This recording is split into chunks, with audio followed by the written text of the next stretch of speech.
Morning, everybody. This week we're visiting Greg.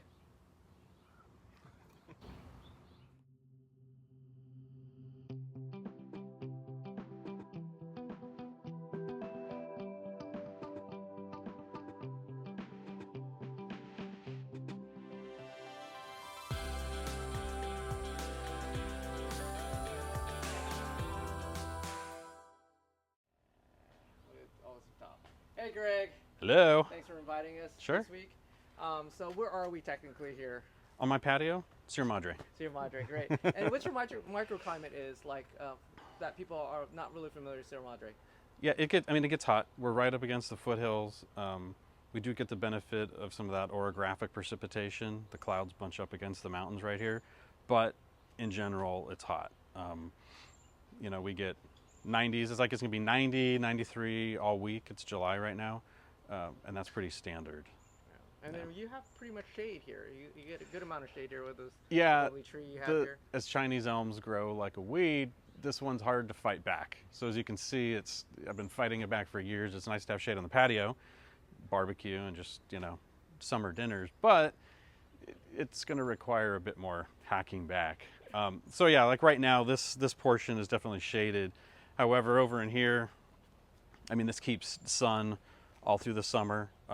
This is west, so the house actually will block that late afternoon sun, which is perfect. So I keep some of these trees back in here that just need a little bit more sunlight throughout the day. But yeah, a modest collection. I've got maybe about 50 more pots in the back. I rotate out some of them that I work on, but most of it's just growing. Awesome. Pre bonsai. Not really not the quantity, but the quality of the trees that Yeah. you really take care of. That's really important that people understand.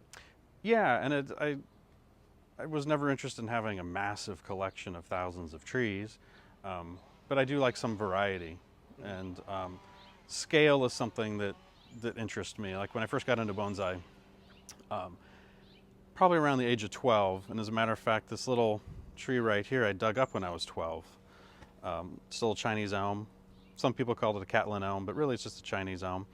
One of my knacks is keeping things alive, and I've had it for a long time. That's kind of cool. But it's the scale. So my uncle brought me to a show at the Arboretum. I think it was the Santa Anita show. I was about 12, and it blew me away. I'm like, wow, this is amazing. I love miniatures, and I love the scale of the trees. So I tend to gravitate towards these smaller, not necessarily shohin, but definitely smaller scale. I have some larger ones on this side, and we'll get to that, but I like the scale of them. Will I get something larger? Sure, but I just like that scale from shohin plus before they get two-man carry. I love them. Don't get me wrong. I love seeing them at shows, but there's something that to be able to miniaturize it. Like things like the little holly. I think it's great. And this thing was massive when I got it as just a nursery pot. What is it? Is it? It's a dwarf holly. And yeah, they grow fun. I got to do a little root work on that one, but they're really great. It's just easy to what did Talk call it? A Dongo. dongo. Dongo, brown. It's easy to train them that way. Yeah, little things. I like to experiment. A fig. I picked up that pot from Jim Barrett. I love the color, and the fig the leaf sets off on it. Some other smaller things. Some of it doesn't look like this one's growing a lot, but there's actually one of Kamai's trees. When I got it, it's super small. It's really more of a Bunjin literati style, but he had a tag in it repotted in 1984, and I couldn't read the other dates, so he probably started it in the 70s. And it's a teeny tree, but it's amazing the age and size. Mm-hmm. And people will look and maybe they see the Jin and Shari, but that's something that I appreciate. It can be a very small scale tree and can be very old, but you don't necessarily know that. It intrigues me. Yeah, I like little accent plants, and on this side, like this scale, this is great. This would be shohin. But yeah, I did a heavy prune on that one this year, and it took off really well. Yeah, I like the ginkgos. I think the sago palms are interesting. I've been growing palms for a long time, and I keep the rest in the back. It's hard to actually keep them small. So really, for me, it's all about the inorganic soil. The second you put organics in it, they explode. That's kind of cool having Yeah. a sago palm that size. Yeah, and I've had that one for 15 years. So as long as you get it to grow slow, they're good. Yeah, I do other experimenting. I've been messing around with these figs and trying to figure out how to get them to work. Not too many people work with figs. I've seen some people over in Europe that do it. And you can see I was experimenting, cutting things off, and I realized it's really all about cutting leaders off on these. So this is something I've just been getting into the last couple years. Like a black mission fig? This is a black fig, yeah. I actually have a black fig tree in the back and a green one. So this is, I pulled it out of the ground from underneath the fig tree. And yeah, I'm testing out, kind of like this little guy. I'm just playing with it just to see what works, what doesn't work. But this is my little experimenting tree right now. What's your favorite species to work out, in particular with you in this case? I've always liked ginkgos. Just something fascinates me about them. Not that I have a bunch of ginkgos. That's a forest I just finally potted up this year. They're interesting to me. I like the leaf. I do like color change. So even though I don't have a lot of, say, Japanese maples, I do appreciate them. But I don't know if I can say I have a favorite. I mean, everybody's got boxwoods and whatnot, and junipers. I do like the boxwood. I think the boxwood's nice. Boxwood? Yeah, this is a neat one. This was actually basically a raffle tree at a meeting, Baikoen Bonsai meeting, about, was it 7 years ago now? And it was just a, urban dory, right? It was just a massive, it was in a 10-gallon pot. It was probably 4 or 5 feet across. It came out of a hedge from a yard down, I think, in Gardena. It's probably 60, 70 years old. Was this Carol? This was Carol Upston. She brought it in, and she had done a demo on another one, and she just gave one away. And I'm like, okay, this is interesting. And then there was a workshop with Mauro Stemberger, and I brought it in. I'm like, okay, what am I going to do with this? I'd had a small one, but nothing this large. So we went through a few sketches. That was back in 2013, and we messed with it, and we had this idea. I liked the idea of ginning these branches. So I've been basically working on it actively since 2013. It was very bushy. Like, this is probably my last section that I need to get dialed in, but it's due for a repot next year. But I like it. I think it's interesting. It's intriguing. It's not traditional by any means, but it has interest when you look at it, and that I like. How have you been preserving the deadwood? So I've gone through a few phases of this deadwood. At first, I left it alone. Then I brushed it with a brass brush. And then I did a very, very dilute solution of lime sulfur. Mm-hmm. I've had a little bottle of it forever. I mean, it's hard to come by. So I had brushed some of that on, but a very light solution. And then I've left it. One thing about the boxwoods is it's incredibly hard wood. I mean, in Japan, they'll make all kinds of ornamentation out of it. But like, for instance, when I had to take off the bottom of this, it was hard. I should have used a power tool. And I have some of that wood. I kept the wood. So it rots at a very, very slow rate. So preserving it, unlike some of these other woods, I mean, this will last. Even if I left it untreated, you're probably looking at like 150, 200 years exposed. But I'll put more lime sulfur on it. And I don't want it too white. So that's why I do a light dilution, although some people, I haven't tried it yet, using inks in it. So just to dye yeah, you get a little more color change. Yeah, I'm going to keep it a little more gray. Like, I don't want the stark white. I mean, I do like it with a white pot, but this one's interesting. What is it? It's a femina juniper, and I potted it up just this year. I had this rock, volcanic rock. There was a big hollow in it, and I'm trying to get the moss to grow. It'll probably take a good year for that moss to come in. But I liked I don't want to call it Bunjin literati, but I like the slenderness of it. Very little taper. It's probably more of a Chinese style, really. I got some of the pads worked out and it's pushed out a bunch of growth. But it was tricky getting this in here. I had to do quite a lot of work to hold that soil back. So I've got this screen that S's around, a lot of wires going through the back. Luckily, I had a couple of holes in there so I could anchor it. But I even had to, if I turn it around, you have to get a little creative. So I actually had to epoxy a couple of other stones to the bottom to get it to stay upright. And you can see there's some holes in the back, so some of my wires actually go through here. That's where I anchor it. But it's interesting to me. Again, it's interesting. That's why, I'm not trying to keep it in any particular style, or if it's interesting, I go for it. And that's one of them. Even this, it's like, I did it for my kids about 5-6 years ago, just a little fairy garden, which has nothing to do with bonsai. And I'm not going to say it's bonsai because people get upset and cranky. But, I still... It's a psyche. Yeah, and it's, it's had some dieback with the first heat wave. The scurvous grass likes to mound, as you can see. And, you have to keep it trimmed. But, yeah, I made a little fairy door. My kids would play with it. But, it's fun. And then it's something that, even my kids can experiment with and not, ruin any of... I think you call that a psyche. I think it's was it a fairy? Was it fairy psyche? Yeah, It could be Smurfs or gnomes, but yeah, it's a fairy garden. You're dating yourself. A little bit. So it's a kick, and like, why not? Yeah, we'll call it loosely psyche. I mean, there are some rocks in there, right? It's a miniature landscape. It's a miniature landscape. That's like a definition of psyche. And you know what? If people get cranky about it, that's okay. I like it because it's interesting.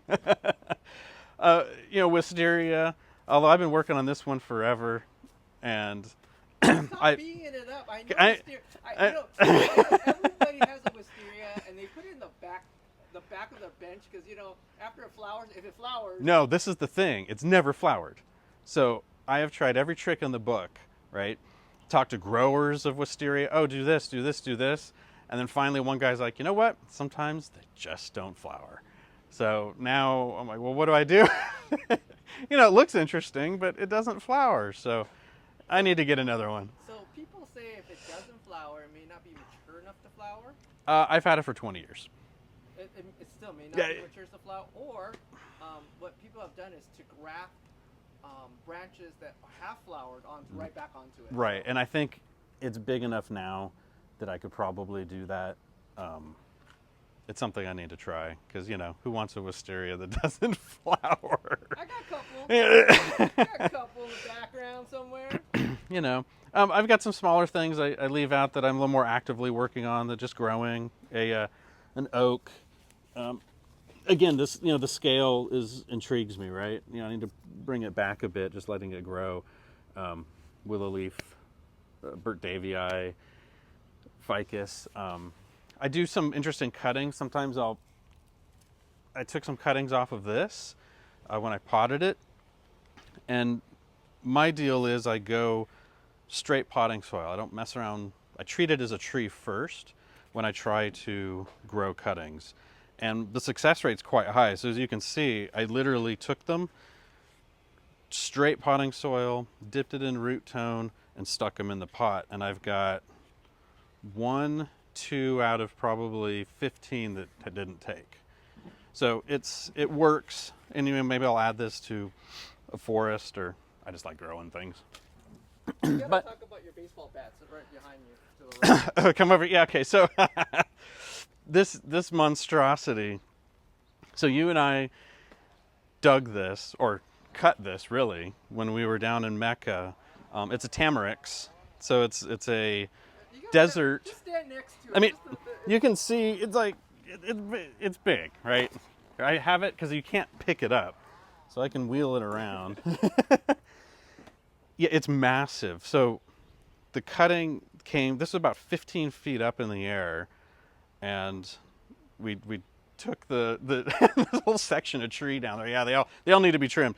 took it down, fell into the road. We started with a Sawzall, and this section literally is a cutting, shockingly. And the bottom, I mean, what is this, 6 inches across? Easily. 7 inches across underneath? So I took it, and I'm like, you know what? I've used a technique, the bucket of water technique, and it sounds bizarre, but I did it with this as well, which is literally a log. It was firewood, right? Just like this is firewood. And I leave it in for about a month. So there's no medium, there's no sand, there's nothing. I just leave it in the water. And then I put it in, and again, I'm treating it like a tree, not like specifically bonsai, but I try to grow it as a tree. So it's heavy, it's potting soil. And what's interesting about these things is they always, the roots are very fine, but they push out these live veins. So you're never gonna get a circle of roots off of these Tamarix, I've discovered.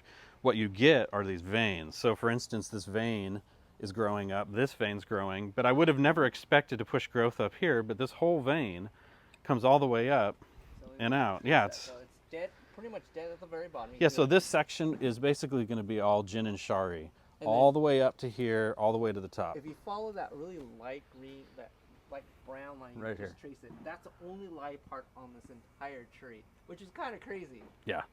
And he has another live vein on the other side. There's one towards the back, which is nice because I can get a little depth. But It's massive. But And all that's deadwood, and it's solid deadwood. it's a very hard wood. Yeah. I've worked with it. I made a couple little jitas out of it. I also make jitas. And yeah, I took some cuts off of it, sanded it, it polishes up really nice if you don't even want to put a finish on it, which is interesting. It's a very hard wood.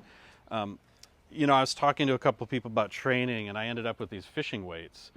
So I have these like 6 or 8 ounce fishing weights. I'm trying to get it to grow more in a weeping style. It's a tricky tree though. They love water, which is interesting because they grow in the desert. But they will push roots really, really far. They don't push a lot of roots densely. They'll take one root and just send it off. Cutting it, I was talking to Mel, and some of his suggestions is a lot of these, if you look at the weeping style, they grow out. You take off a branch and it grows up, and you want to train that down. You cut it off again, it grows up, and it comes down. So that's what this is. The hard part about these Tamarix is if you cut it, you end up with, say, I probably have a dead one over here. I left it on, unless I took it off to make it look nice. What happens is if you cut off the tip too far, the whole thing will die back.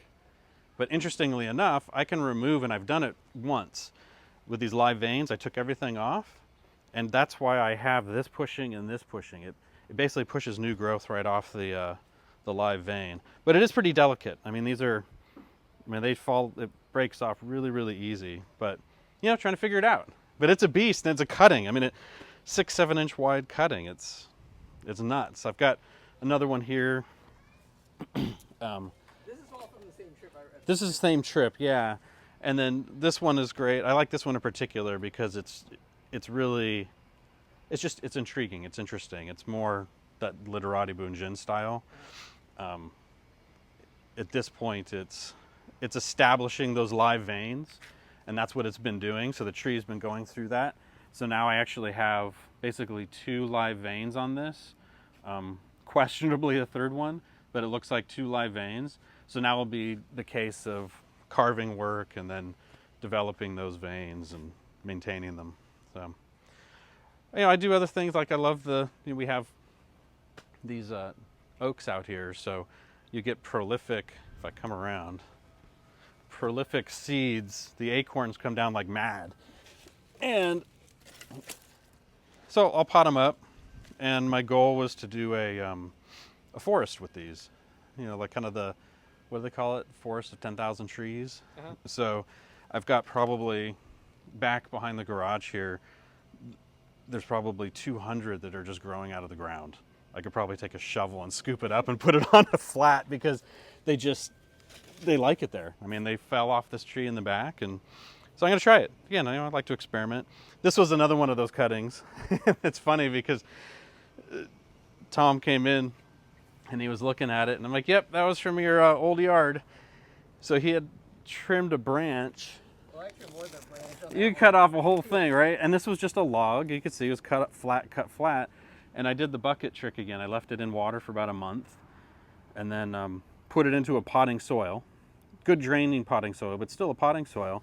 And it's taken off. So the idea here is to take all this wood and carve it out. It'll probably be a hollow, and follow those live veins around. These are sacrificial. You know, the top is over here. But, you know, it's funny what you can do. So again, I like to grow things. Maybe that's my knack, keeping things alive, like this. And So you had, that intrigues me. 1 or 2 tips for our viewers. What would you say? You know, don't be afraid to overpot. Like for instance, this is an appropriate size pot for this San Jose juniper, right? Shohin, very narrow. But these are forgiving trees.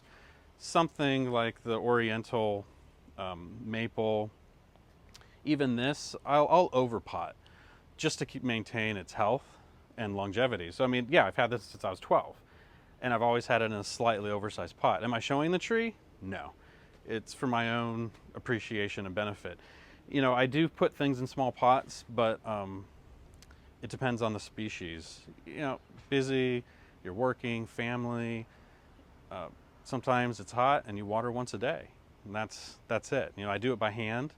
It takes me about 15 minutes, front and back, but don't be afraid to overpot. Same with cuttings. Cuttings, a lot of people have ideas about soils to try to get things to grow, and it's like treat it as a plant first, not as a bonsai. So put it in very organic soil, still needs to drain, and let it go. I mean, it's, you know, if you get too caught up in soil blends for new trees, for young trees, I'm not talking about established bonsai, but for young trees, or you're trying to actually grow material, you know, you want really organic material. You need it to grow quickly and vibrantly. I know you love sticking things in the ground. You know, I'm somebody that, I like pots, right? I stick them in pots. It's like, I've even, you know, tried the colanders that somebody brought up. But there's a lot of tricks you can use to fatten things in pots, but I like them in pots. You know, it's about scale. So that'd be a tip. Awesome. Yeah. Well, if you guys like this video, like and subscribe. Leave a comment for Greg. Be nice to hear some feedback. Other than that, thanks a lot, and we'll see you guys next time. See ya.